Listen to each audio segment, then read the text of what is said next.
Ladies and gentlemen, welcome to another exciting episode of the Wrassingh Show. And today's episode is really very special because today we are being joined by a wrestler who's not just an incredible wrestler, but an incredible human being overall. He's 6'3" tall, 216 pounds, two-time OVW heavyweight champion, FCW heavyweight champion, Florida tag team champion, and the longest reigning NXT tag team champions of all time. He is the one and the only, the God of Space, Vik.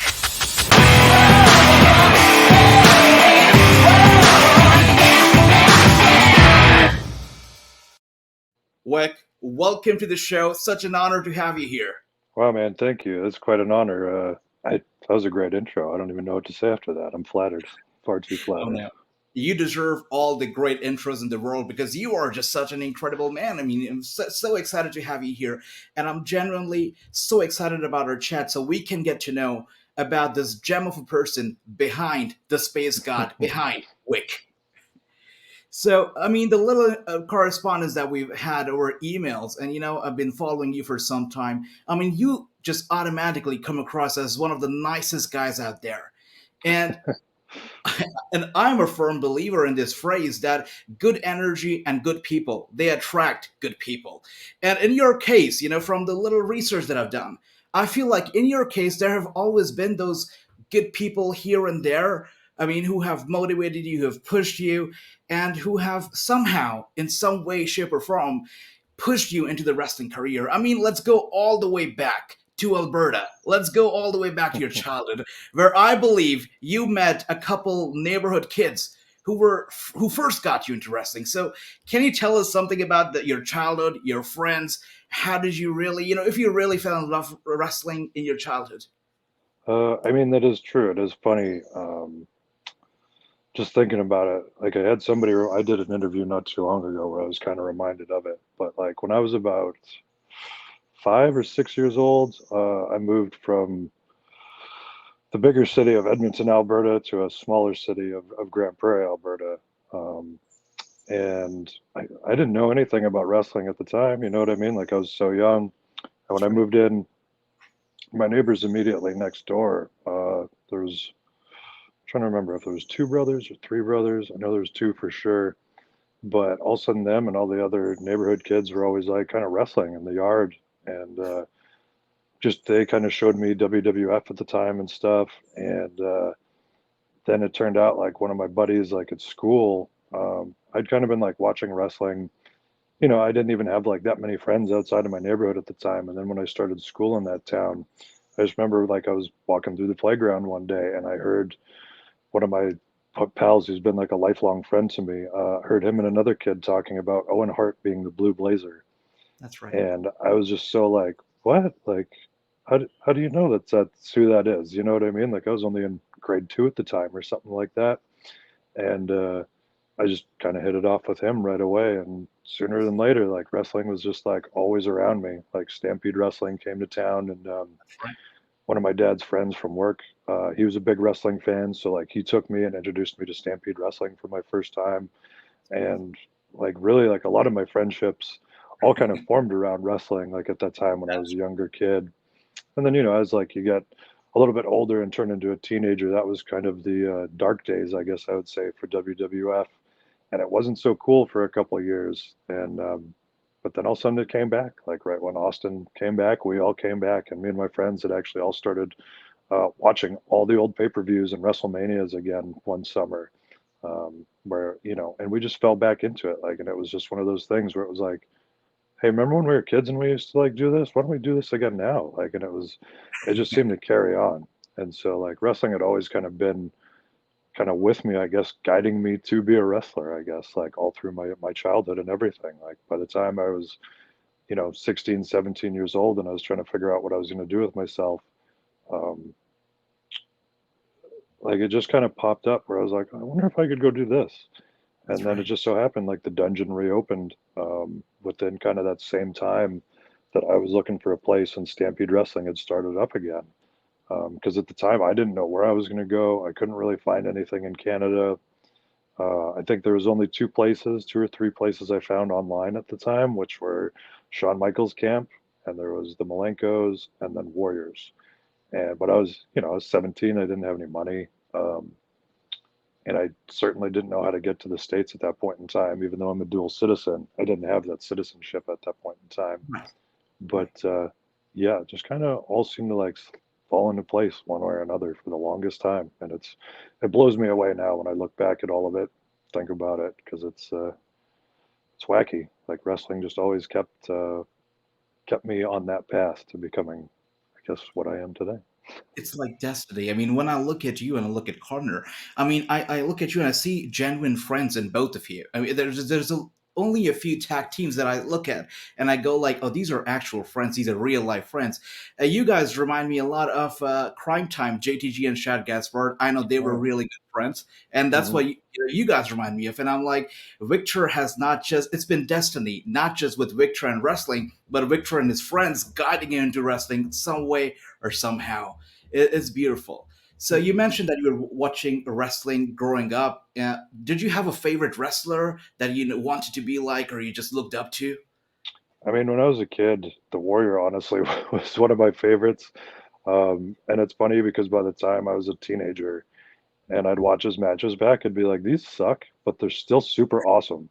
Like, and just when I look back at his stuff, I'm like, he really wasn't, the best, but he had exactly what you needed to just have that energy and just to be awesome. And it was, it's super silly to me because my wrestling and obviously my size is nowhere near what the Warrior was, but he was one of my favorites as a kid. And I loved Hogan, of course, because that was, all during Hulkamania was what I grew up in. And but then like I loved guys like Tito Santana, Rick Martel. Um, oh, I loved Jake the Snake. Like even when he was a bad guy, like I just always loved him. I just thought he was so good at Right. whatever he was doing. I really loved Demolition, the Road Warriors.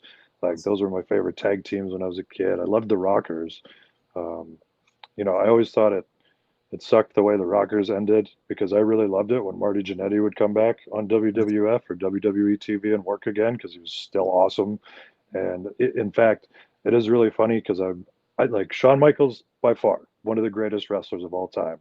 I Mhm. never once cared for his character whatsoever in wrestling, like not once. I Okay. was a Bret fan.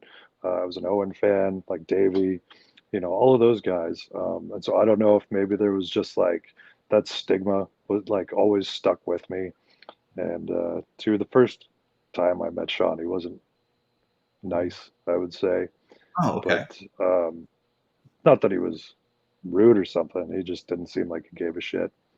But that changed over time because, like later on, once he became a producer and was working with NXT and stuff, I would see him more when he would come up on the road, and then it was a completely different guy than the one I had met the first couple times. But yeah, that would kind of be my list that right off the top of my head. So. Beautiful. So does Shawn Michael know that you weren't a very big fan of him growing up, or is this podcast going to break the news to him? I don't. There's only a couple guys I ever talked with about it because it's not like I don't love his matches. I think he has great matches. By far, one of the, he's Mr. WrestleMania for sure. It was just the character. I could just never get into the character. But no, I never discussed that with him at all. And I didn't talk that about it that much with other people. Like I think when I lived with Tyler Breeze back in the day, like he was always watching Shawn Michaels stuff, and I'd let him know, just like, because like his character just makes me cringe. And I'm a man. I'm not into sexy boys, I guess. No, I get it. Absolutely, I get it. So, your opinion of Shawn Michaels did change when he became a producer and you got more mature. I understand that. Now, you also mentioned that you were a fan of the Ultimate Warrior, of course, the Hart family.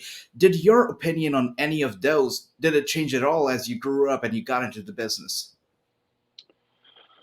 Oh, I mean, it probably took me working around Bret for about 15 years for him to finally remember who I was. Um, so that was always kind of like frustrating. Um, but I mean, he was always cool whenever I'd see him, like So it's not. I guess like by the time I'd met him was just once he had first had his first concussion or that series of concussions from like Goldberg and whatever in WCW. Right. And at that time there was always so much kind of I want to say chaos a little bit around the Hart House when I first started training there. There's a lot of family turmoil. Um, so I didn't really like get to know him until like a few years afterwards when we were training with Tokyo Joe with like I was with TJ Wilson and Harry Smith and a few other guys that were training. But Bret eventually was working out at the gym all the time, and he'd kind of come and watch us wrestle. So then I'd actually kind of get to know him. But it just seemed weird because I'd see him at shows then afterwards sometimes, and he Hmm. would just never seem to remember me at all. And then I was just always like, man, what do I got to do to make Bret Hart remember me? And then finally, I think when we were he came to one of the last takeovers. It might have been one of them just as we were losing the titles or just before. And we sat and talked in the bleachers for a while that day. And it finally seemed to like click that he like could remember me. So it Awesome. wasn't like that I had a bad opinion of him. I was just always like, come on, man, what the fuck? That's right. Yeah. It But is I'm, frustrating. yeah, I mean, other people, I don't know. Yeah, I can't think of anybody I've really had my opinion change on in wrestling. I think there was guys that I didn't expect to be friendly who were friendly. But that, that's about it really. So I think my opinion only changed for the better on anybody really. Okay, well, that's cool. And of course, you were trained by some of the very best in the dungeon. But before we get to the training part, let's talk about your family's reaction to it. I mean, you done with school, you done with your education, and then you decide to enter the dungeon and get into wrestling training. What was your family's reaction to all of this like? Uh, well, so the one thing was, I'm one of those rare cases that didn't do everything I was supposed to do. I dropped out of high school in my last year No. because I really hated it. Um, I just wasn't able to like apply myself the way I wish I could have now, like looking back at everything. But I wound up dropping out, and I had a full time job, and I tried to do homeschooling and stuff. And so when I finally came to that decision, my dad thought I was crazy. Um, Not in a bad way, just like he didn't get it. That was all. Right. Like even when he'd watch wrestling, he'd just kind of laugh at it and be like, "You want to do that? Like that looks painful. Like Hmm. what makes you want to do that?" And they would just say, "I don't know. There's something about it." And I think my mom was just worried I was going to get hurt because as a kid, I was always getting hurt. I tore the ligaments in both of my ankles. I think Wow. twice by the time I was like 12 years old. Um, I was always doing something to mess myself up. Like I spent a good amount of time in the emergency room growing up for stuff. So I think she was worried that that was just going to kind of continue on with wrestling. And like, thankfully, I've been really lucky. I've only had two knee surgeries my whole career, and very Yeah. very minor issues. So I've been very lucky with that. But then my grandmother, like I used to talk to her and my mother every week when I first started wrestling, and for Stampede and the Hearts. And every week she would just be like, "Oh, maybe it's time for you to go do something else." Because I wasn't making any money, and I just had to keep telling her like, "Well, it's just how it is." But she was still always supportive and stuff. And then by the time I think I went to England um, in like 2005, it's one of those things like I couldn't, for some reason, I couldn't get a normal job like at a gas station or at a warehouse or whatever. Like nobody was hiring me to do anything, and I had just come back, I think, from my first knee surgery at that time. And I was like, I really got to do something. I had the opportunity to go to England and work for Brian Dixon. And so I just said to her, like, this is the only thing I can do. And that's how I'm going to go do it. And I'm going to go make money. And then she finally kind of stopped. She kind of like let off for a bit. Because I think I'd gone to Japan just before that. And then I'd Mhm. gone to England. So like after that, she was kind of fine. She never really told me to go do something else again. So. I'm pretty sure you made her very proud and you made your family very proud. Look at all the Yeah. progress that you've made. And Yeah. speaking of money, you said that you were not making a lot of money when you were at Stampede or any money. Uh, how much money did you actually? Was there a good amount of investment that you had to put in when you were, getting trained at the dungeon? I know that there was a trainer, Tokyo Joe. I Mhm. believe that he didn't charge you, correct? Nope. Nope. But Didn't charge me a dime. That's incredible. But can you tell us about Is the investment that you have to make or not have to make, something like that? I mean, like I'm one of the lucky ones. Like so, when I started at the dungeon, and many other people I think paid the same amount around that time, or some people even more. But I paid $3,000 back in 2000 to start training. But that Bruce told me, he goes, as long as this place is open, you're always welcome to come train here and everything. And so that was always good. I never paid him another dime. Uh, as long as I've existed, that was the only time I paid the money. And the Hearts were usually pretty good about paying me, even if it wasn't much. They still paid me. Um, so I couldn't really complain there, but I wasn't, really making any money. Um, and like I think I'm pretty lucky for that. There's a lot of people that came from like overseas and stuff and probably paid the Hearts the same amount I did or more money, and they'd last a couple months and then they were gone again. Um, I was amazed really. Like within my first year there, I swore I saw like 100 people come and go, and I was just like, wow, like how many of these people paid the same amount of money I did? Um, but I think I was kind of ready for it at that time because there was so much that had kind of been coming out at the time, like Wrestling with Shadows was out, and then Beyond the Mat came out, and and then there was just so much extra stuff that was kind of preparing me to wrestle for 10 years and not really make much money until I finally got a shot at something. And so even like I'd been wrestling for about 3 years with the Hearts by the time Tokyo Joe finally he'd been training um, TJ and Harry kind of because Harry was still pretty young at the time, so he was still doing school and stuff, so he didn't have as much free time. But so then there was so basically he was just training TJ because Ted unfortunately wasn't focused enough to go through Japanese regimented training, and so Joe needed a couple other guys to train with TJ, and so he grabbed me and a guy named Dave Swift because he would see us at the shows, and that was such a rarity because it was literally like having Mr. Miyagi come and grab you and say you're going to be the next Karate Kid. Um, but he always told us too. So he was a funny trainer because the reason he never took any money from us because he said if we pissed him off, he would still have to train us if he took our money. But he goes, if you piss me off now, I can just stay home. I don't need to come train you. It's not, Okay. not my fault.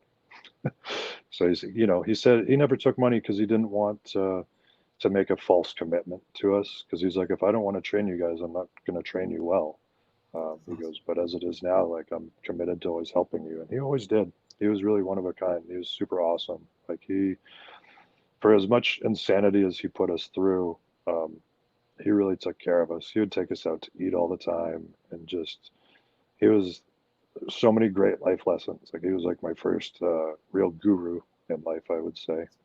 So That's incredible. And speaking of Miyagi-Do, so did he teach you to strike first, or were you all about the balance back then? he was all about the balance. He was, Okay. I mean, there was the times where he said to strike first, but he was pretty smart in everything that he ever taught us. And it's funny because Natty and TJ and myself will always laugh about some of the things that he would always say to us because it's just it was so ingrained in our minds. You would go home after training all day, and all you would want is just to get his voice out of your head, but you couldn't. Like we'd fall asleep, and you would still have dreams of him like telling you stuff, and it was wild because you just couldn't get him out of your head. So That's it was incredible. I mean, you received very good training from all these trainers. I mean, you were trained not just by the herds, but also you were trained in Japanese style. That's mhm. incredible, and it shows whenever you're in the ring. It shows the amount of experience and the training that you've received. It's incredible. But Victor, it's one thing to train to be a wrestler or a fighter, but it's another thing to train to be a safe wrestler. So, can you Mhm. tell us how hard or how easy was it for you to train to be a safe wrestler, to not just keep yourself safe, but also the opponent safe? So that was one of the things Bruce was really awesome about when I started training at the dungeon. And it's funny because as my travels took me down the road, Bruce used to always he would give us examples of like do this like this and not like this because somebody messed me up or hurt me or was trying to hurt me, and this is what they did. So don't do that. Like he was pretty awesome at pointing out how to be safe, how to protect yourself, how to protect the other person. Um, and like that, all of that really stuck with me always. And like Tokyo Joe was great at doing that too. But he had a different style, kind of like he was showing you how to protect yourself from being hurt by somebody, or showing us the little technical things that, like, hey, you could really hurt somebody if you do this, but if you do it like this, it looks exactly the same and you'll be fine. Um, so like those two played a really big role in that. Um, Definitely, because Bruce was always, that was one of the things. Like I have so many things that still stick with me to this day that were from Bruce Hart, just giving examples of somebody trying to hurt him, and that's how it kind of went. So As I'm hearing your stories from Stampede and from the dungeon, it just seems like there was a little family in there. With the Hearts, the Tokyo Joe, with mhm. yourself. It sounds like a little family. And I know there was an inside joke going on, and I would like to ask you about that. What was the harder part for you, in that whole time? Was it the training? Was it the wrestling? Or was it being called Jesus and Satan? What was harder for you? I mean, neither of those really bothered me. I used to always laugh about that all the time. I think just surviving at the time, Okay. because I mean, yeah, when I was younger, like I looked even crazier than I do now. And so people would call me whatever, and I didn't really mind. And everybody, like when I moved to Calgary, anybody that I would kind of interact with outside of wrestling, when they found out what I was doing, um, they were always kind of more excited about it than even I was. So Hmm. like it always just kept me with a good feeling.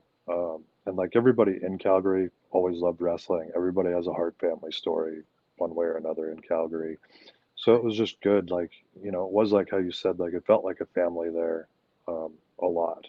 And like too with those guys, I spent a lot of time with a lot of those guys in Stampede, and like I was there for 7 years about until I finally left. Um, Amazing. and I couldn't ask for much better. Like it is funny to me when I think about it, because like so Brian Danielson and Spanky started at the same time as Shawn Michaels camp as I started at the dungeon, I and it's see. just like Canada at that time was so hard to break through or get any kind of notoriety, because there wasn't what we have nowadays with the internet and everything.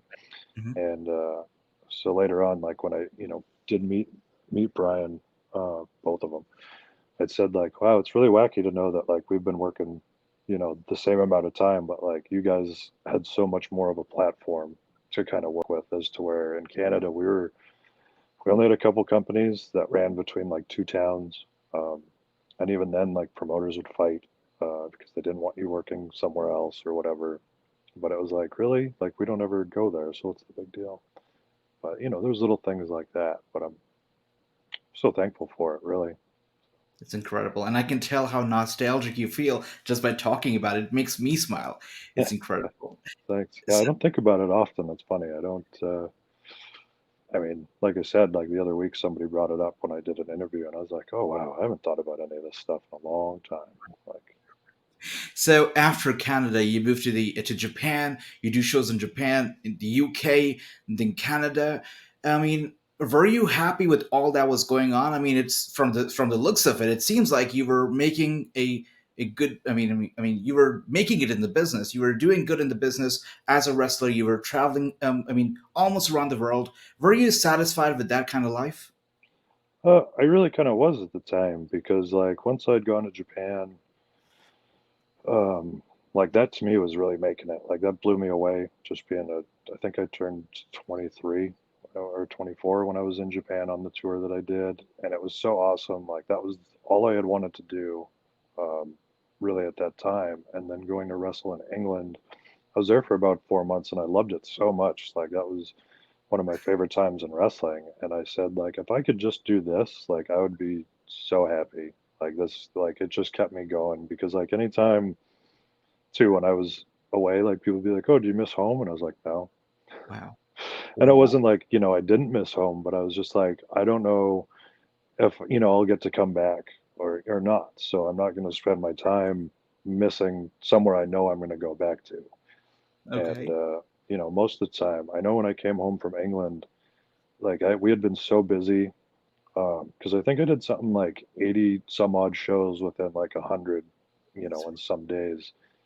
And it was nuts, like when I looked at that. And there was only like a week or two where we ever had like downtime while I was there. And so by the time I came home, I don't think Stampede or anybody was running very often. It was like once I got back, I sat there for a month and I was like, oh, I'm bored. I got to do something. So, I wish it had kept going. But like, I guess like little things kept popping up everywhere because I think about that time was when I started to look into getting my citizenship to come down to the States. That's right. And, I had been talking with Brian Dixon about going back to the UK again. Mhm. And then at that time was also when Brian Danielson, they brought him to Philadelphia to train at the ROH school for a little while. And so I had actually just I had emailed him and been like, hey, could you like recommend some places for me to send stuff to or whatever? And he invited me to come stay with him in Philly for a little while. And, he said he could try to help me get on some ROH shows and stuff. And so that was what I did. And then I was like, man, maybe I should try to break into the States. And then the girl I was with, she had gone to an OVW tryout and she got invited to go to Rip Rogers' class, which was a paid class, not a contract class. And, it just seemed like I wasn't getting, it didn't seem like I was going to go back to Japan. I knew a bunch of stuff had kind of happened with Tokyo Joe, and he had a bit of a falling out, I guess, with New Japan at the time because just I think their office changed is what it was. So like the people he had been dealing with for ever uh, weren't in those same positions anymore. And so eventually it was just like, okay, well, looks like I'm gonna move to Louisville and go train and see what happens there. So and it was odd because like I really hadn't um, considered that WWE had its own style. That's right. Like everywhere else you go, you kind of just go wrestle, and you can what it is, but like for some reason it had never really clicked into me until OVW, like, oh, there's like a very distinct style to what this is, and it's just the way it's run, and um, it was such a big shock, I guess. Like it was just an odd shock, but then I fell in love with it there, and I was like, okay, this is all I want to do. This is where I want to go.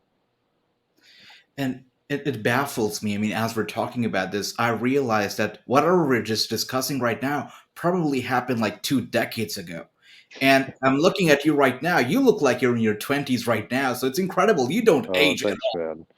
I've somehow gotten a little bit younger looking once I shaved my head. But see, as we can see, I've got a lot of gray facial hair nowadays. So, That's all right. but You look great.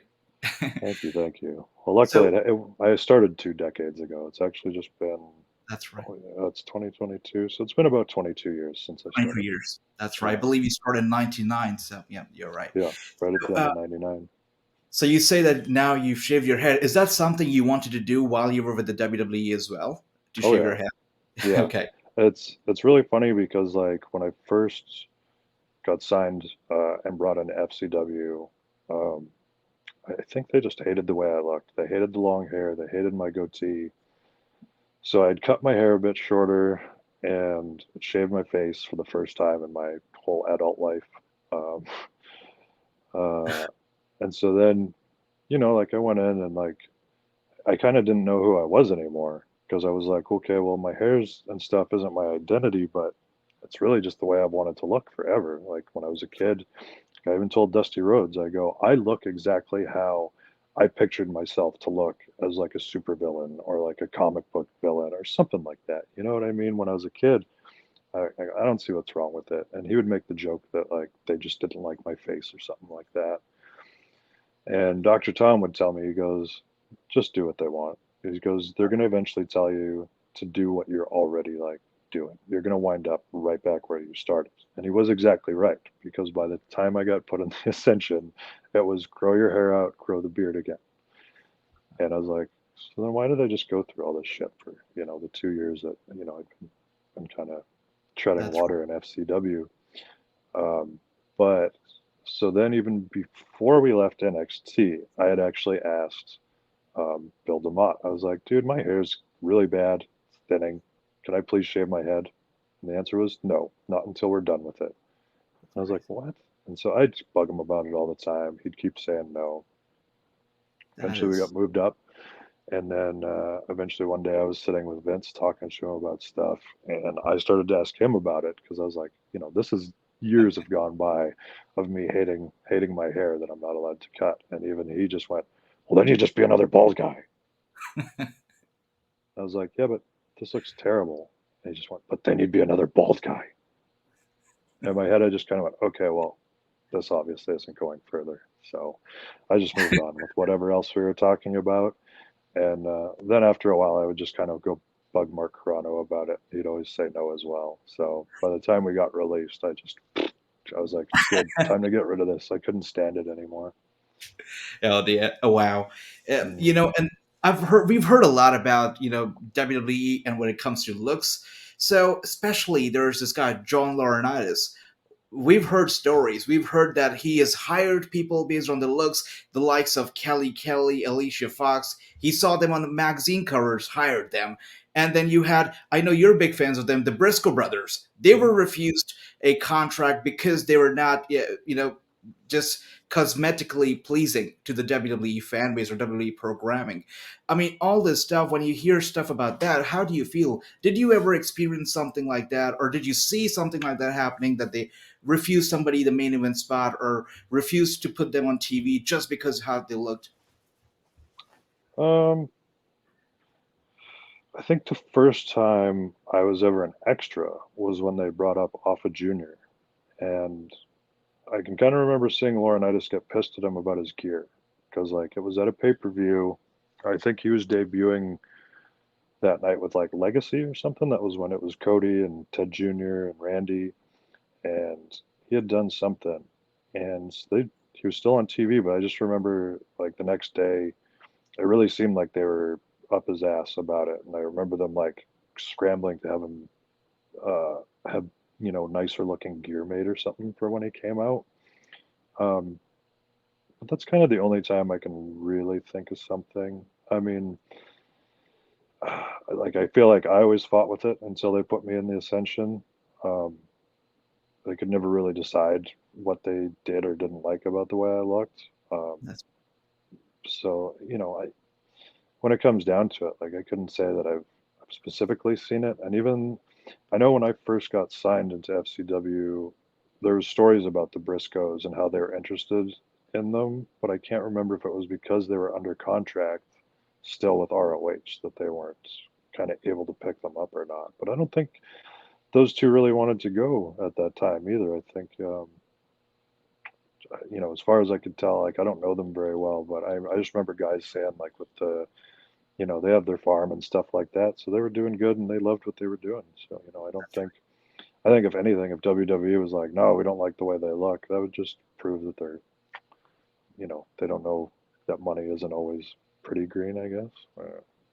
all right. Right, absolutely. And we started talking about the WWE, but before we were talking about Japan and UK, and I actually really wanted to ask you this question. I mean, as a young wrestler, you're touring all these places. I mean, how was the jet lag and how was the culture shock when you went to these new places? You went to Japan. Did you suffer from any culture shock? I mean, you found yourself in the middle of strangers, of strange culture, all of that stuff. Um, so Japan, the one thing that got me, and I've always wished I could go back because this has never really happened to me again in all my traveling. But when I was there, I would keep dreaming that I was back in Canada. And then I would freak out in my dream because I'd be like, wait, how am I in Canada? I have to be ready for a match tonight in That's right. Japan. And then I'd wake up in like a panic, you know what I mean, in the middle of the night. So I just kept having all sorts of wacky dreams when I was there. And that kind of messed me up. But there wasn't like a bunch of jet lag that really got to me or anything. Um, and the culture there, I mean, the only thing that shocked me was I was like, wow, everybody's super clean. They're super friendly. Um, Mhm. Anywhere that I went, like, I'm a dumb Canadian. I don't speak other languages, unfortunately. Um, but I could communicate with anyone because even if like we didn't speak the same language, they would tell me to write it down. And if I wrote it down, they could write it back the answer to me. And I was like, Mhm. this blows me away. Like, you guys are way smarter over here. And then um, England was funny because sometimes I couldn't understand what people were saying. And Mhm. it was one of those things. I used to always be able to understand accents really well when I was younger. And when I got to England, there was some people I just could not understand whatsoever. But like I loved the cultures, in both places so much because just growing up in Canada, you only kind of see one thing. And granted, we got a lot of British television, but it made me go like, oh, I wish I could actually see some of this stuff. And just getting to go over there and like just look at everything was so awesome to me. Um, yeah, anytime we would go anywhere, even with WWE, for me, it was just even being able to look at the town that you're in or the city you're in just seems so remarkable to me to see all the little differences and likenesses and just even the people and how everybody is. But like, I always found it just like awesome being somewhere else. Like I was always, at those times I didn't want to be home very much, so it was great to be able to get out and explore the world.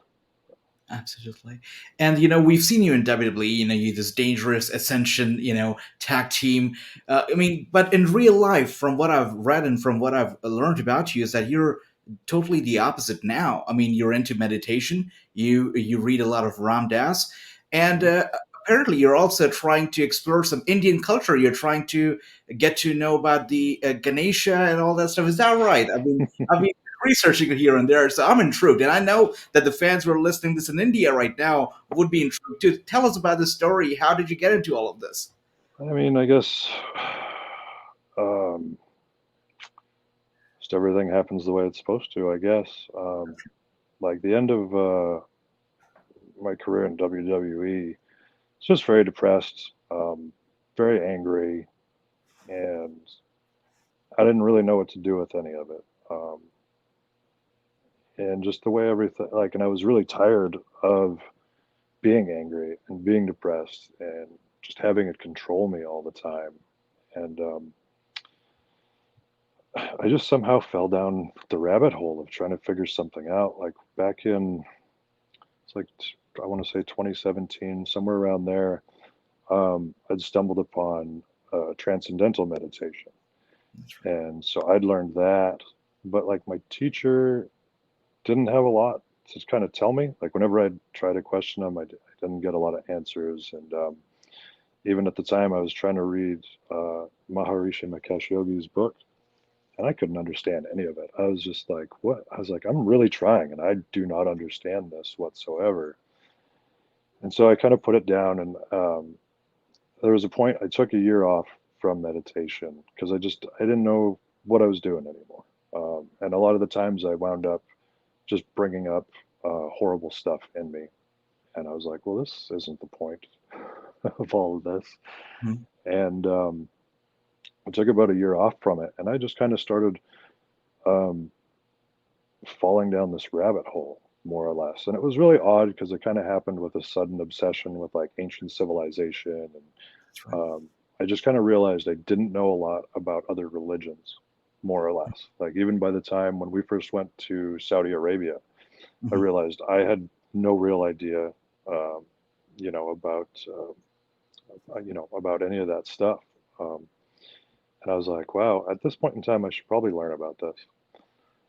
And so just as I kept going down the rabbit hole, finally, I was like, oh, I had been meaning to get to Ram Dass for a while. There was just like I'd been reading so many other people's stuff, and he would keep coming up. And then finally, I sat down to watch the movie Becoming Nobody, Mhm. and it just blew me away. Like I 100% identified with him, which is weird because I'm not from a Jewish family. I wasn't gay or bisexual, and he was born so long ahead of me that it made no sense how I identified with him so much, except for the fact of him saying it always felt like I was trapped in my body, like I'm somebody else trapped in my body, and I was like, I completely feel like that a lot, and once I watched that, I just fell into the rabbit hole. Like I read Be Here Now. I started listening to his podcast. Like I think there's like 180 some episodes of the Be Here Now podcast, and I would not stop listening to it. The first thing I did was when I looked up the podcast, I went to the original episode, the very first one, and I just did not stop. Like I just kept going because it just everything he said spoke to me and made me understand so much about what was going on in my head, within myself, and just the stories of him and Neem Karoli Baba and all of those just stories about them are so amazing to me that it just did the one thing I'd been needing to do, and it just opened me up, and it just helped me deal with all of my stuff so much better, and just the freedom that it's given me inside is such a blessing It's beautiful. that I just can't get enough of it. I just finished listening to a reading that I forget the other guy's name, but it was Krishna Das and another guy who's from TM, Michael something. I can't remember his name, but they did um, a reading of it's all of the stories of Hanuman from the Ramayana. Sorry, That's right. Ramayana. I'm saying that wrong. I know it, but I had just finished that last week, and it blew me away. Like whenever I'd hear Ram Dass talk about the stories of Hanuman, um, I just loved it so much. Like there was just something about it that spoke to me. Like it's funny the things that have always stuck with me. Kind of like when I was a kid, I think one of the very first symbols I ever saw was an ankh, and I just immediately wanted it when I was a kid. And so like Egyptian culture always spoke to me, and I was always kind of surrounded by Indian culture growing up in Canada, but I didn't um, understand it or know enough about it. And so once I actually started learning, just these basic stories, um, I was just like, man, this stuff makes way more sense to me. It just has so much more wisdom and truth to it, That's that beautiful. makes, and that's how it hits me. So I just, now, it's nice when I can actually talk about it with people, because, over here, I don't think a lot of people get it, but the people that do, they really do. So, No, absolutely. And, I was speaking with PJ Black, formerly known as oh, Justin yeah. Gabriel, a few days Yep. ago. And he also mentioned how all of a sudden he's into, meditation, into yoga, into the Indian culture. Hmm. I was just thinking that it's so nice that our wrestling community is changing. I mean, if you look at non wrestling fans, they still have this idea that they had from back in the day that wrestlers, they're all about the partying, they're all about, the gyms, the working out, maybe the girls, the drugs, all that stuff. But now our wrestling community has changed. It's not about the toxic environment anymore. It's not about the bullying. There's a shift. People are learned, they're wise, and they are just very open to different cultures, different ideas, and they meditate and they do things that are good for themselves and good for the Hmm. society. It's great. So, we can talk about this all day Oh, we long, and definitely could, make yeah. for a whole nother episode. I mean, since we're going to talk about wrestling, we'll stick to that. But I can talk Hmm. to you about this all day long. It's incredible. Have you been to an India so far yet? I have not, no, unfortunately. I think they only did one tour of India while I was there, and we weren't on it, That's unfortunately. But even the thing is, now that really gets to me. Like there was so many places I went that I didn't know things about that I wouldn't have done what I want to do now there anyway. right. So like even when I look back at it now, one of the our last European tour, um, Konnor and myself and Dan Engler, the referee, we went over to the Colosseum and the That's Vatican. Um, beautiful. and we got that tour of the Colosseum was amazing. Like I've never had a tour guide that was that awesome before to really tell you exactly what went on and stuff. And then even just standing in like St. Peter's Cathedral there in front of the Vatican was something else. And then it's so funny to me because a couple of years later I was reading a book where I was like, oh, there's so much I wish I'd known all this stuff about where I was standing at the time.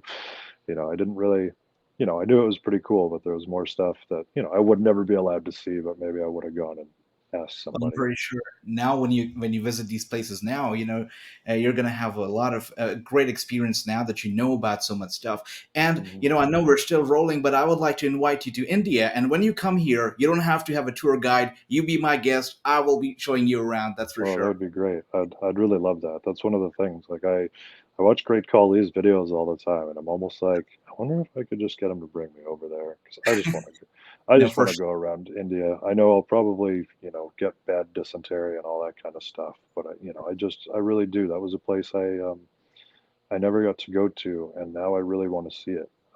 But more or less, I probably just want to go up into the mountains and stuff, For that sure. type of thing. Now you Um, come here, you be my guest. It's an invitation, a formal invitation to well, you. thank And you. speaking of Great Khali, he actually entered politics. He's now a politician. He Really? declared entry into politics today. Yeah, Oh, wow. I'm sure he's probably gonna win then, because he seems to be pretty popular over there. that's right. He is indeed very popular. Now we can talk on and on about meditation, about India, about all this stuff, but let's go Mhm. back to the WWE topic now. I mean, you and Konnor were, one of the most beloved tag teams in NXT. People loved you. Back then, we didn't Mm. even have NXT in India, but we knew who the Ascension were. We knew who Wow. Konnor and Viktor were. That's the kind of popularity you had. How would you define your run in NXT? How was your experience like?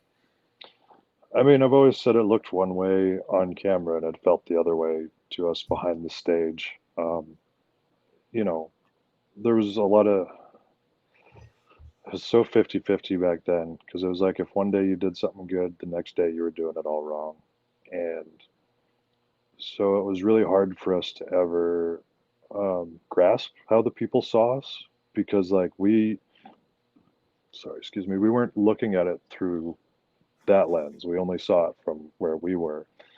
And a lot of the days we were kind of fighting to prove ourselves. Like every day was kind of like, oh, it's another, I have to prove myself again. I have to prove myself again. And it wasn't easy. It was like we were always being tested in one way, shape, or form. And there was a lot of times where it just seemed like we were, never going to break through, never going to have anything happen. And it was really tough. But then, like, it would be crazy because the first time, like when we did the WrestleMania in New Orleans, the first one we Mhm. did when we were champions there, we could not believe uh, the reaction from people when we were walking out on the street. Like, I had never been bothered before somewhere in my life, like anywhere. And me and Konnor couldn't actually walk out onto the street without, all of a sudden it was like a photo op line. And like we were just blown away. We were like, what? Like people like us? Like we just couldn't figure it out because it never seemed like people really liked us. And that was kind of where it all really like started to sink in. Because even like our lines at Access and stuff were like so long, and we'd be sitting there. I remember there was this one day where they really had us doing a bunch of stuff because I think we had gotten there first thing in the morning. I think we had like a signing, and then we'd done a couple matches, and then we went back to do a signing, and then I think all of a sudden we had to go fill in for somebody else, Okay. and because what it was we were so just to explain it, we were doing this autograph signing, and we were like, "Holy cow!" Like our hands were actually sore from how many autographs we'd signed, and we couldn't. We'd started to see our line finally dwindle, and we were like, "How long have we been here?" Because we were just like out of it at this point in time. And it was like we're kind of like, "Oh, okay, the line's finally like dying down." And like you look down, and you're just doing your thing, you interact with the people, and all of a sudden we looked up again, and it was completely full, and we literally just went, "Holy shit!" Like, are we gonna have to sit here for that much longer? And then finally, I guess we were filling in for the Wyatt family at that point in time, because then all of a sudden we looked over and they were all standing there, and we were like, "Oh, That's thank right. God, maybe we can go finally relax today." And which sounds ridiculous because you wouldn't think signing autographs, is a very trying ordeal, but it actually is. It's I'm surprising how much it can kind of take out of you. So. I'm sure it is. And you talk about working hard, trying to impress people, trying to do things right. And you definitely did things right. I mean, just considering the amount of autographs you had to sign in a single day, the amount of love you got from the fans around the globe, and the fact that you are still the longest reigning NXT Tag Team Champion. I mean, you definitely did something right, didn't you? I guess so, yeah. I mean, I think everybody that was working with us too at that time, even like when I say like it felt like we were always struggling and like trying to prove ourselves, it was only because everybody was pushing us to be that good. And it wasn't that we weren't ever praised or anything like that, but most of the time it didn't never felt like we were being buttered up. So like even like when we saw, our big faces on banners and stuff like that at WrestleMania at Access and stuff, we were kind of like, well, it's crazy. I can't believe that that's us on there. So, if anything, like I felt like it always kept me very humble. And, Connor's much the same way too. I don't think anything's ever, blown up our heads too much. That's for sure. That's right. It's one of the reasons why I respect you two so much is because you guys are one of the most humble people that I've seen in this industry. It's incredible, very humble, and just Mhm. very nice. And it reminds me of Aiden English, who I also spoke with a few days ago. Your story reminds me of theirs. They're Aiden English and Rusev. I know that WWE Mhm. wanted them to be heels. They wanted Yep. them to be heels. They wanted them to be hated by the fans. But then they got the whole Rusev Day chants, and fans were behind them. And then Mhm. Aiden said that, oh, Vince and everybody was like, oh, why are they cheering them on? They should be heels. And now Mhm. for you, you also, you guys they wanted you to be heels, and you were heels, Mhm. supposedly, and fans were cheering you on. So how did that make you feel? And how did the executives backstage? How did they feel about the whole fan reaction? Man, they didn't notice for so long. Um, I've got so many. It's actually really funny. Some of the stories. There was like one of the like we'd already kind of turned in NXT. Like the fans had just started cheering for us, no matter what they had us do. And I can remember we went and we cut a promo and came to the back. And Pat Patterson, one of the only times I can remember him really um, giving me a lot of praise. But he was saying how it was so funny because he goes, "You guys go out there and you're such ass kickers. You're the world beaters, and you're cutting a heel promo, and the fans are cheering you like baby faces at everything you say." And we're like, "Yeah." He goes, "I love it. It's great." But then Michael Hayes, who had been, there more or less working with us at NXT the whole time, he seemed so confused, like he couldn't figure it out. Like he was just like, I don't get it. You guys are heels. Why are they cheering for you?" That's right. We're like, Michael, they've been cheering for us for a while now, you know. And it was really odd because like Michael, I always felt was like a pretty good supporter of us, and so hearing that, it didn't make any sense to me. Because then too, even by the time we ever did our first live event, um, Yeah. which was super crazy, the first live event I ever did for WWE was at Madison Square Garden, and it was right after one of the very first takeovers. And No, and I was there live for that event. oh, really? Wow, that's crazy. So then it was so funny because Michael says to us backstage, he's like, "Hey, I'm gonna have Vicky Guerrero manage you guys tonight, so that way she'll go out and she'll get you guys some heat, just in case like people don't really know you guys yet." And we're like, "Oh, okay, that's awesome." Like we both love Vicky, and like it's super cool. And so she goes out and does her thing, and she's getting booed out of the building. And then when she introduced us and our music hit, it was the complete opposite reaction, That's right. And even we were like, "Holy shit!" So it's just funny. And, it kept going because like then obviously we weren't ever really baby faces within WWE until we did the Fashion Files, That's right. and that was when like it naturally happened, but they were trying to pretend like it didn't happen because like we had done this European tour where it started off with it was such a I can't remember if it was so it was Breezango and like AOP against um, the Bludgeon Brothers and us, Hmm. and like the whole crowd was completely confused. We were confused. We couldn't even figure out how to really do anything with the match because we're like, none of this makes any sense. Yeah. And I just remember the agent just saying like, we're definitely changing this tomorrow because this didn't work whatsoever.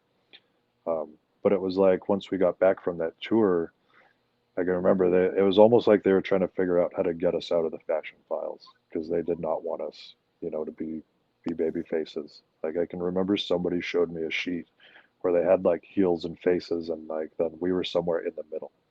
And I think they had kept just somebody I remember saying like, no, they want you guys heels, and it's like, well, they're not booking us as heels. You know what I mean? Like, so it's one of those weird things. Like it was two very different um, regimes, I guess I would say, from when we went from NXT up to the main roster. That's right. It was very different. I still remember you did a this backstage segment where you were explaining to Viktor why a piece of bread, a loaf of bread, was evil and gluten, and it was all evil. And I was like, are these guys heels? Are they faces? What is going on here? I remember that very Yeah, well. That's yeah. right. So I mean, all that fashion file stuff was so much fun. It was fun. Yeah, Like it was one of those things where I know the first one we did, we were like, this is so weird. Like, what the hell are we doing? And then when we saw the like final product, we were like, that's awesome. And then we kind of kept getting brought back into it.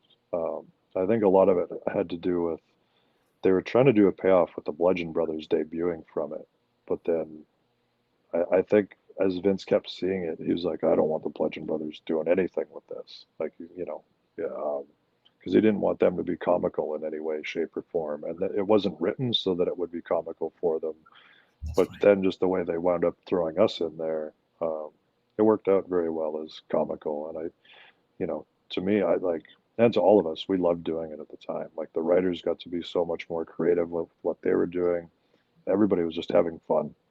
And it was such a nice thing. Like I remember I had friends even getting mad because they were like, "Oh, this is what they do with these guys," when Yeah. they haven't been using them properly forever. And I'd have to tell them like, "Hey, shut up! I'm actually enjoying what I'm doing right now. Like, I'll do this all day over just getting my ass beat up." So And that speaks volumes about yourself because no matter you're in Stampede Wrestling in Japan, no matter you're in NXT, or you debut with your brand new outfit, your brand new face paint, or you're doing stuff with the fashion files. I mean, you as long as you're in there and you're doing stuff, you're enjoying yourself and you're okay with it. And it's also this interview right now. I mean, you're just such a wonderful guy, so easy to talk to you. It's been thank you. almost an hour, and there are so many stories we can go over, and we can go on and on. And you're just such a wonderful person. And it's great. And truly feel like WWE dropped the ball on the Ascension, and they really missed out big when I mean, they lost you. It was a big loss for the WWE. Yeah, Speaking, I mean, we weren't the yeah, first, we weren't the last. So that's right. No, no, no. I mean, they really dropped the ball on a lot of people, a lot of yeah. people. But speaking of that, now we have a whole different kind of NXT 2.0, right? It's not the same old NXT that you guys built, and I really feel like you built that brand. Mm. So the NXT 2.0 that we see now, I mean, it's without William Regal, it's without the Dream, it's without Triple H, and if we look at the whole, it's very colorful. Everybody has a weapon, everybody has a toy. How do you feel about this new NXT? I don't actually watch it. I mean, I see stuff on social media, um, but that's about it. Like, I'm so turned off by all of WWE's products nowadays. It's really too bad. Um, but I think there was like a point. I think it just happened where I was like too much into it and too around it all. Or, I'd been surrounded by it for far too much. So even once um, we kind of got left at home for a while, I would just get angry at what I was seeing or, the things that, were being done. And I was like, okay, I don't want to feel that way when I watch wrestling. So I don't want to be one of those guys, because plenty of us have met older guys that were like, back in my days is how we did it. And I'm like, okay, well, I'm not that guy. I don't want to be that guy.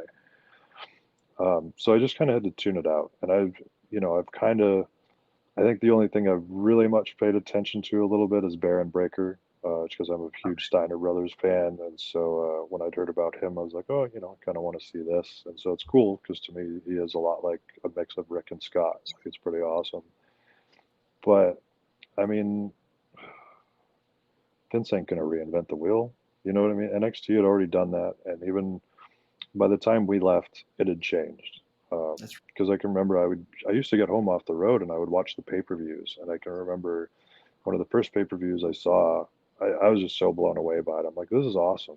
And then like another month or two went by and I saw the next one and I went like, why does this look funny now? you Yeah. know, and it wasn't like that much had changed, but there was something different about it. And even to like some of my friends who are big fans, like they say it's so much not the same anymore as what it was, you know, that I had been a part of building at that time. But I think Triple H had a pretty awesome vision for what he was doing with everything in NXT. But when I just heard, you know, the releases of like Dave Kapoor and William Regal and, you know, the Armstrongs, who, you know, had kind of always been like a little bit of a backbone there in NXT, I just said to myself, I'm like, well, now I don't know who half your roster is. And now I don't know who the hell's telling anybody what to do unless it's only Vince and I don't know if it's Paul or somebody else that's there doing it with them or Pritchard. But it just seems silly to me. Like, I mean, when you look at it, AEW is doing great by providing wrestling. You know, That's they're a real wrestling entertainment company that are putting it all out there.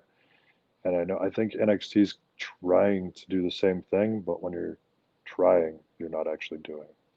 So I'm honestly very bothered by the fact, just speaking of NXT, that they don't mention the Ascensions, run with the tag team titles enough. I don't think I've heard it recently by anybody, which bothers me. I don't understand why could that be. You guys had a historic run with the titles. yeah, I mean I don't have any answer for that either because like I don't feel like I had any we had any bad blood You can. with the people. But you know, I think the best way I can put it is like they used to tell us like, well, we can't talk about this anymore. Like the announcers used to say, they were specifically told never to basically bring it up again. And I was like, yeah, I get it because you know now we're not awesome anymore.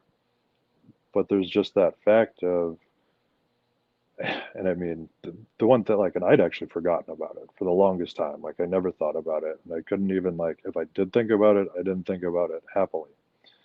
But now, uh, I realized that we were the last team they ever invested that much into. That's right. Yeah. And, you know, like I try to think of it as like something obviously went wrong somewhere. I don't know what that wrong thing was. And I'm not going to beat myself up trying to figure it out anymore. But, you know, I thought, you know, FTR was going to be the next ones to beat our Mhm. record.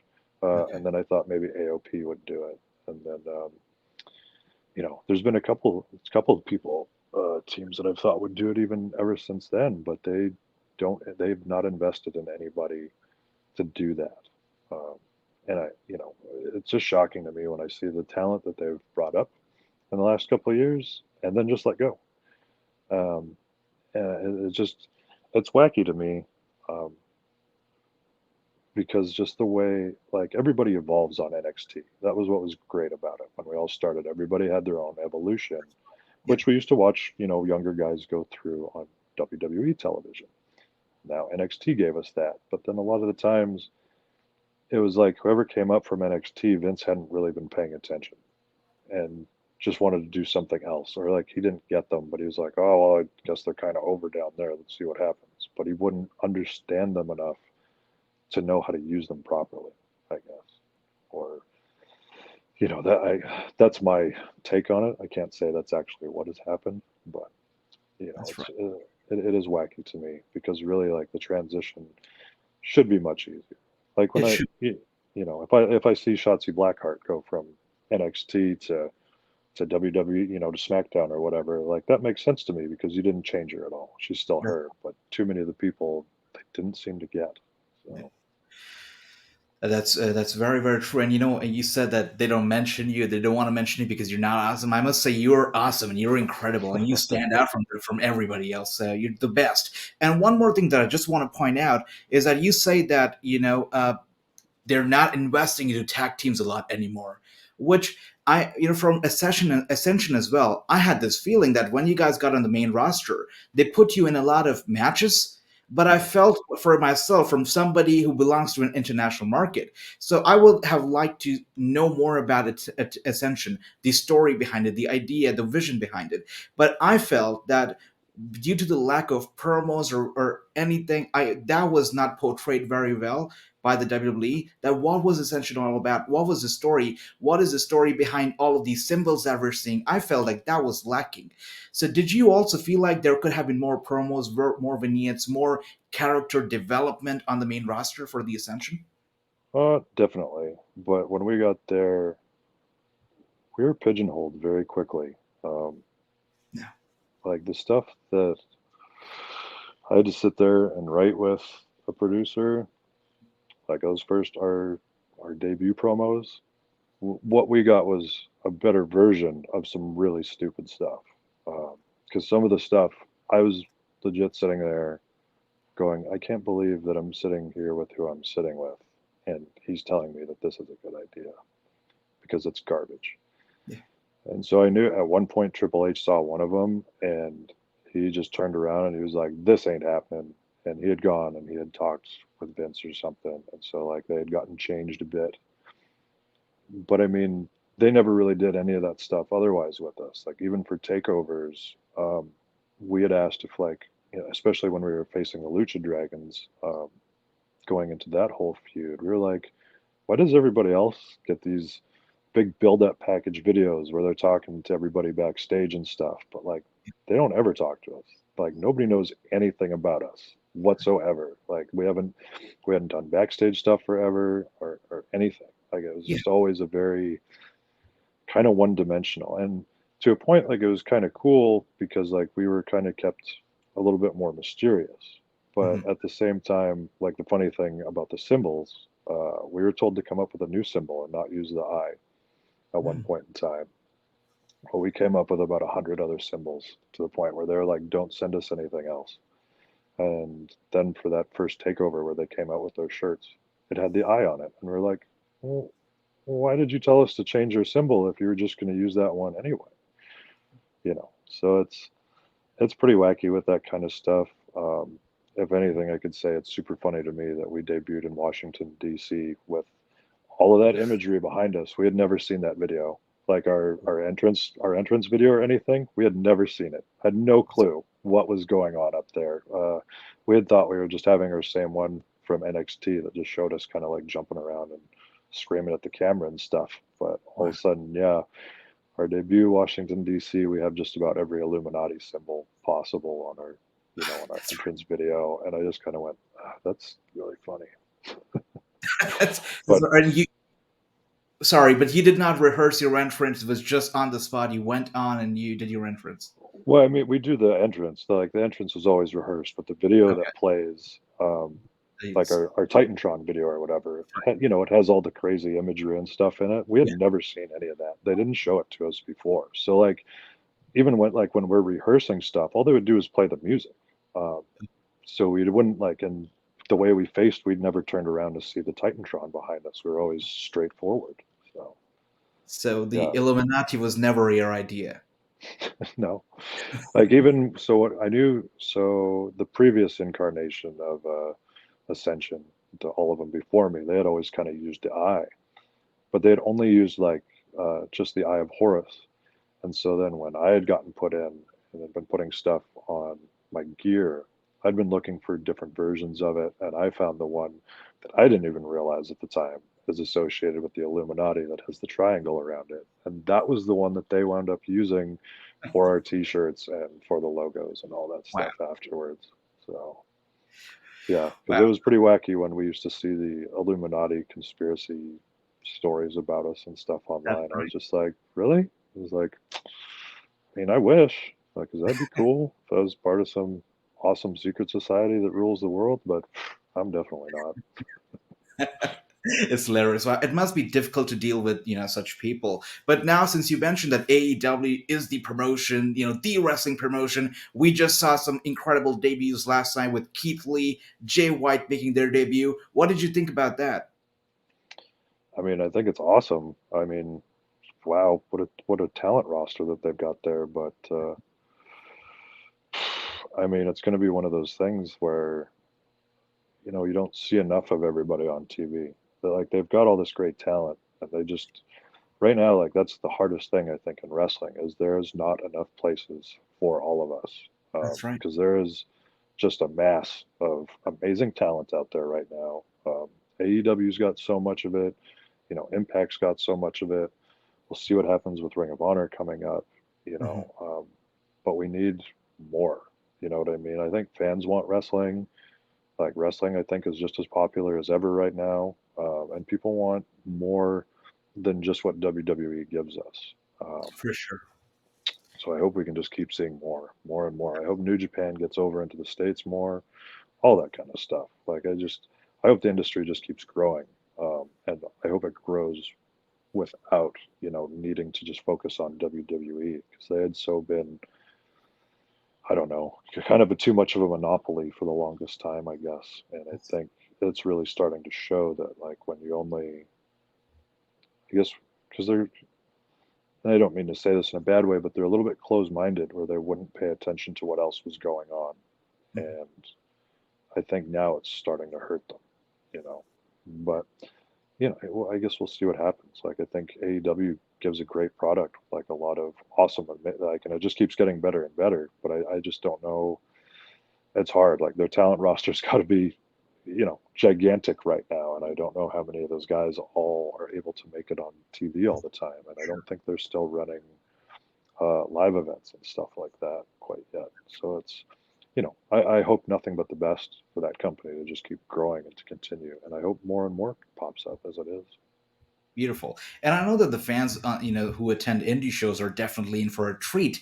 But when is the Ascension? When is Konnor and Viktor, gonna really, have us fans, international fans, and the fans who watch wrestling on TV, gonna give us a treat, and make their AEW or Impact or a debut on a show that has a TV deal? I have no idea, to be honest with you.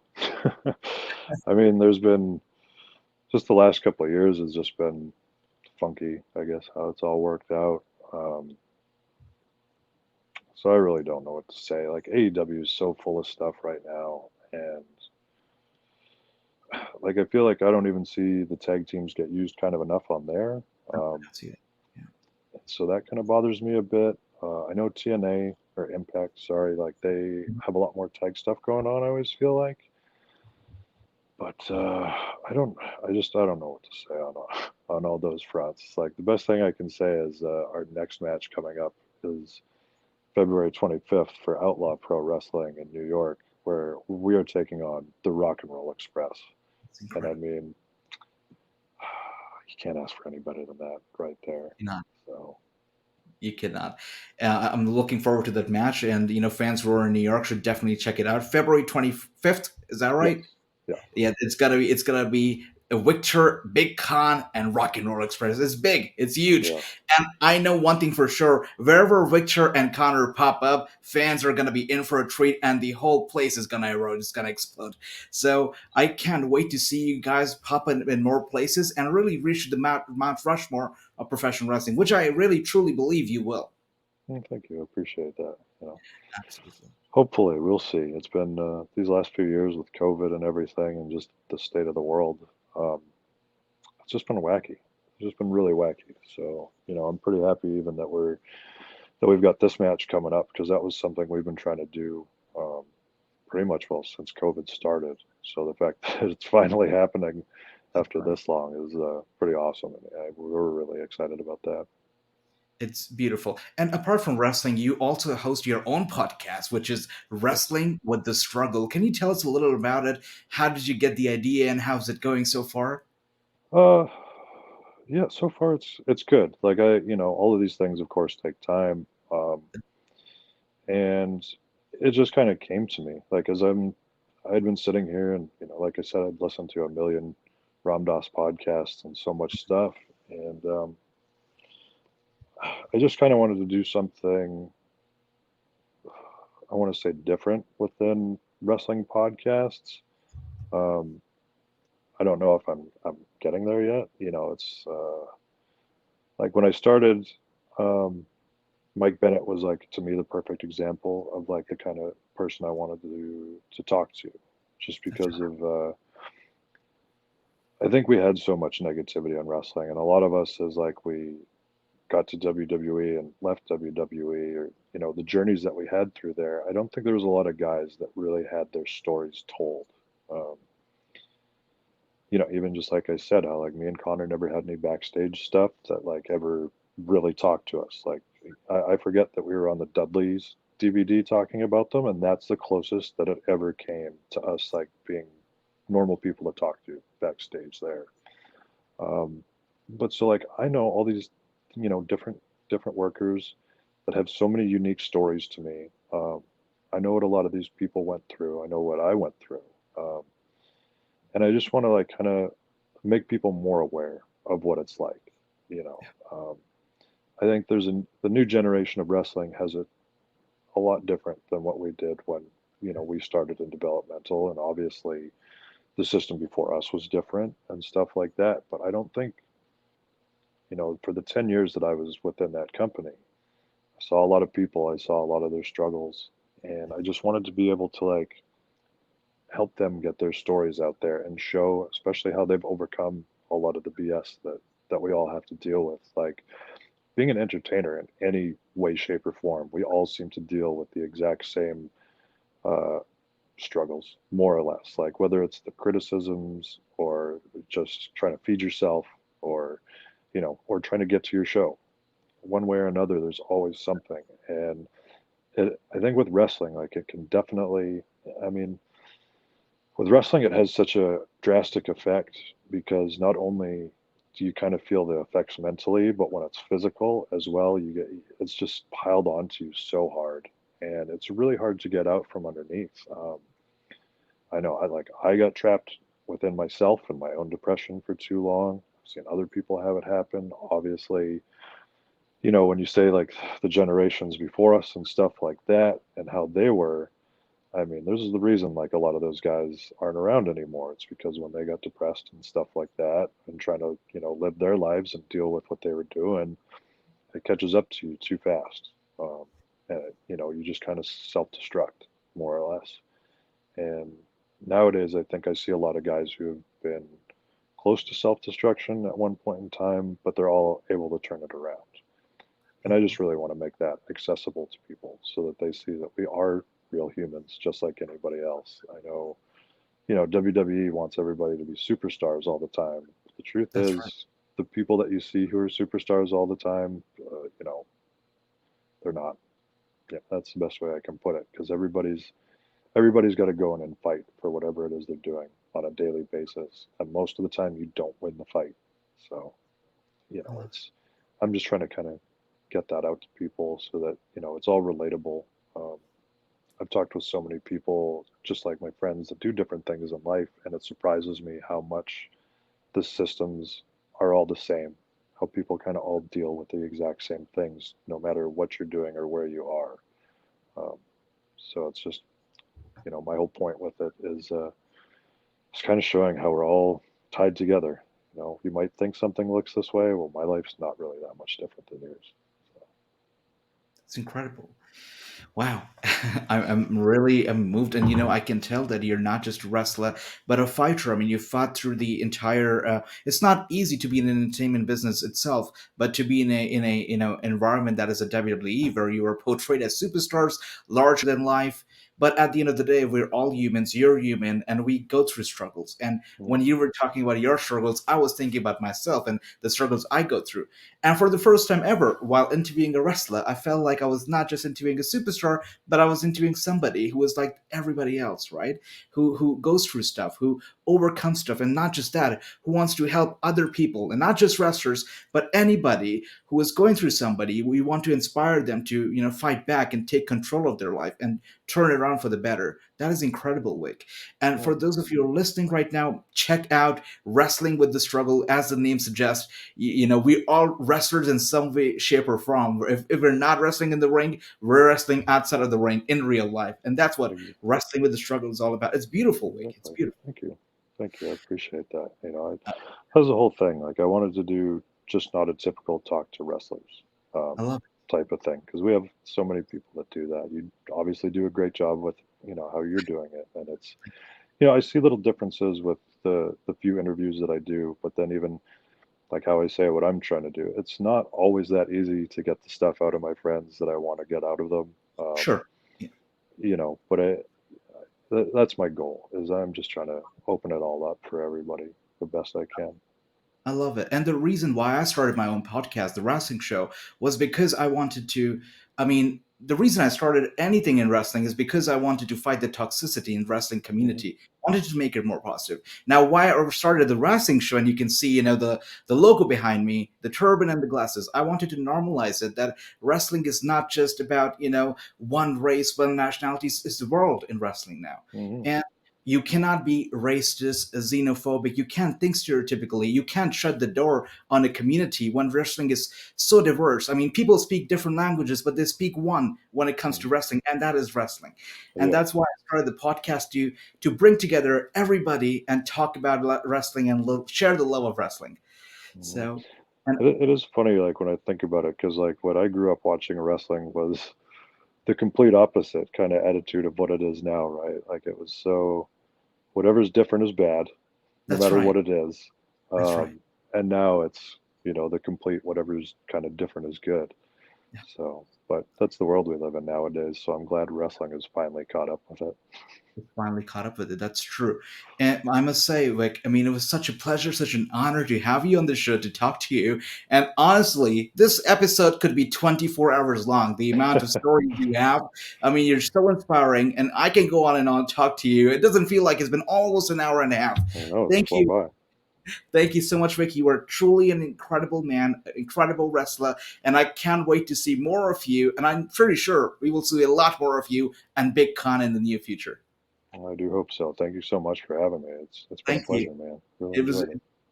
Thank you so much. And for everybody, the links to Vic's social media profiles are down in the bio. Check them out. Also, the link to the podcast Wrestling with the Struggle is down in the bio. Check it out. Thank you so much, Vic.